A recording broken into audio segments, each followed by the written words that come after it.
Assalamualaikum, kami dari kelompok Data Preparation akan mempresentasikan analisis pola belanja konsumen menggunakan association rules dengan metode a priori pada dataset grosir. Persaingan bisnis retail menuntut pemahaman perilaku konsumen. Setiap transaksi menyimpan informasi pola pembelian, analisis data transaksi membantu strategi pemasaran dan inventory. Memahami pola belanja pelanggan menjadi kunci dalam meningkatkan penjualan dan efisiensi bisnis retail melalui analisis data transaksi. Adapun tujuan penelitian, yang pertama, mengidentifikasi pola pembelian konsumen. Yang kedua, menemukan item yang sering dibeli secara bersama.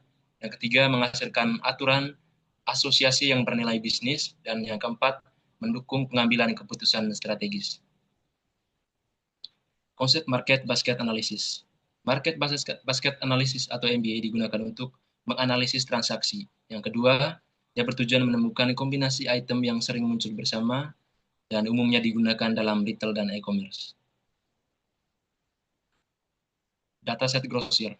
Dataset grosir transaksi supermarket dengan total 38.765 transaksi. Setiap baris mempresentasikan satu item pembelian.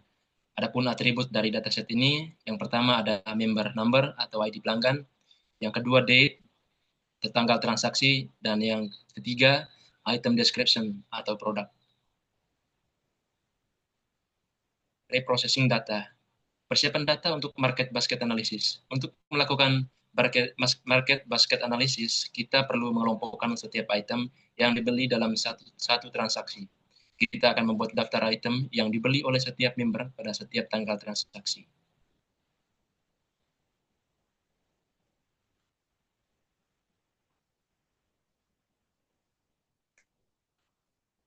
Ya, baik, processing data. Di sini kita punya cleaning lanjutan. Setelah mengkonversi tipe data date, langkah selanjutnya dalam pembersihan data adalah memastikan tidak ada duplikasi yang tidak diinginkan dan standarisasi format teks untuk item description. Ya, untuk ini processing datanya lanjutan dari sebelumnya. Jadi lihat proses data cleaning yang telah dilakukan, penghapusan duplikat, standarisasi item description untuk market basket analysis. Sangat penting bahwa item yang tidak diperlukan sebagai item yang berbeda hanya karena perbedaan huruf besar atau kecil atau spasi ekstra. DF, item description, strip, menghapus spasi kosong, white space yang mungkin ada di awal atau akhir string deskripsi item. DF, item description, str lower, mengkonversi semua huruf menjadi huruf kecil. Misalnya, milk menjadi warm milk. Ini memastikan bahwa warm milk dan warm milk dianggap sebagai item yang sama dalam analisis. Processing data. Dari informasi di atas, kita melihat bahwa kolom date saat bertipe objek ini perlu dikonversi ke tipe data date time agar dapat digunakan untuk analisis berbasis waktu. Tidak ada nilai yang hilang dalam tutup kurung missing values di database ini. Untuk konversi kolom date ke tipe data time seperti ini,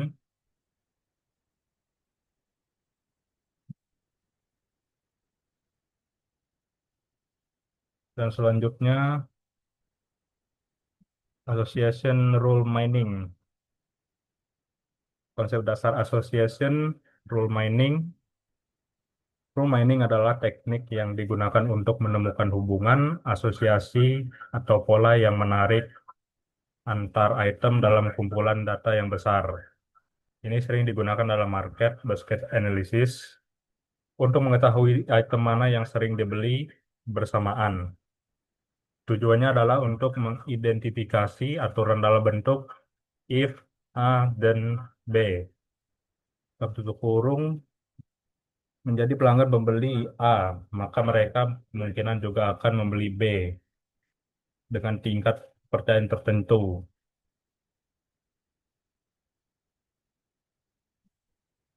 Algoritma a priori. Algoritma a priori adalah algoritma klasik yang digunakan untuk menemukan frequent item set dalam tutup kurung kumpulan item yang sering muncul bersamaan dan menghasilkan association rule dari kumpulan data transaksional. Algoritma ini bekerja dalam dua angka utama, menemukan frequent item set. Langkah 1, generate kandidat. Ke item set, algoritma ini pertama-tama menghitung frequent setiap item individual atau item set yang memenuhi ambang batas minimum support dianggap sebagai frequent satu item set. Langkah 2, pruning. Menggunakan properti anti monoton, prinsip a priori jika sebuah item set adalah frequent, maka semua subsetnya juga harus frequent. Sebaliknya, jika sebuah subset item set adalah infrequent, maka item set itu sendiri juga pasti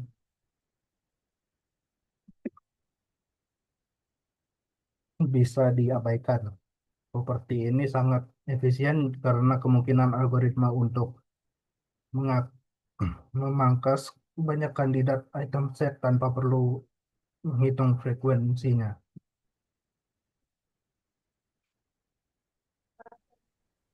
Oke, akan saya lanjutkan. Algoritma a priori menemukan frequent item set. Langkah 3. Proses ini diulang dengan menggabungkan frequent K item set untuk menghasilkan kandidat K plus 1 item set. Kemudian memangkasnya menggunakan properti anti monoton dan menghitung frekuensinya sampai tidak ada lagi frequent item set yang dapat ditemukan. Lanjut, menghasilkan association rules. Setelah semua frequent item set ditemukan, algoritma kemudian menghasilkan aturan asosiasi yang kuat dari item set tersebut. Untuk setiap frequent item set A, B, algoritma akan mencoba membuat aturan A, B, dan B, A. Kemudian menghitung confidence untuk masing-masing aturan. Aturan yang confidence-nya melebihi ambang batas minimum confidence akan dianggap sebagai aturan asosiasi yang kuat. Lanjut, matrik evaluasi. Support, tingkat kemunculan item. Confidence, peluang membeli. B, jika membeli A.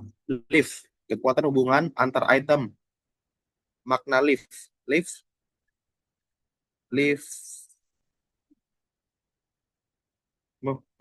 1, hubungan positif. Lift satunya lagi tidak berhubungan. Satunya lagi lift yang ini hubungan negatif. Lanjut, analisis hasil dan evaluasi. Berdasarkan eksekusi kode analisis pada dataset, diperoleh hasil sebagai berikut. Sebelum melihat hubungan antar item, berikut adalah 5 produk yang paling sering muncul dalam keranjang belanja pelanggan berdasarkan support. Oke, sini. Oke, lanjut. Analisis hasil dan evaluasi. Berdasarkan eksekusi kode analisis pada dataset, diperoleh hasil sebagai berikut. Sebelum muncul hubungan antar item, berikut adalah 5 produk yang paling sering muncul dalam keranjang belanja pelanggan berdasarkan support. Ini 5 barang terlaris. Lanjut, analisis hasil dan evaluasi. Berikut adalah aturan asosiasi rules yang difokuskan pada nilai confidence, kemudian beli, dan lift, kekuatan hubungan, dengan lift hubungan positif.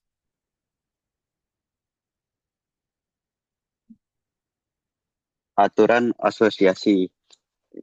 5 rule berdasarkan confidence. Aturan ini menunjukkan item mana yang paling mungkin dibeli bersama dengan fokus pada probabilitas kondisional. Interpretasinya, rule teratas menunjukkan bahwa ketika pelanggan membeli yogurt dan saset secara bersamaan, ada kemungkinan 25% mereka juga akan membeli whole milk. Nilai lift di atas 1 mengindikasikan bahwa ini bukan sekadar kebetulan dan ada hubungan positif yang signifikan antara pembelian item-item ini.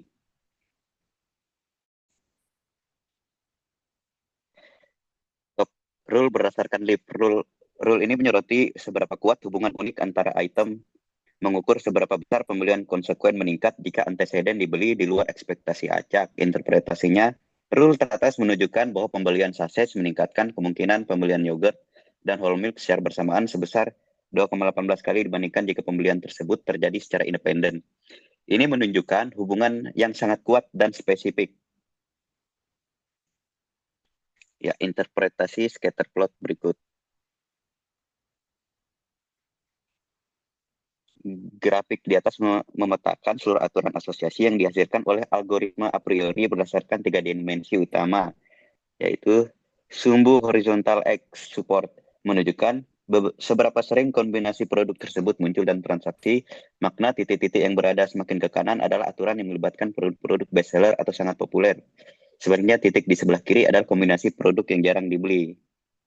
Sumbu vertikal Y, confidence, menunjukkan probabilitas atau kepastian hubungan jika A maka B. Maknanya titik-titik yang berada semakin di atas menunjukkan aturan yang sangat kuat. Artinya jika konsumen membeli barang A, hampir pasti mereka membeli barang B. Titik di bagian bawah menunjukkan hubungan yang lebih lemah atau kurang konsisten.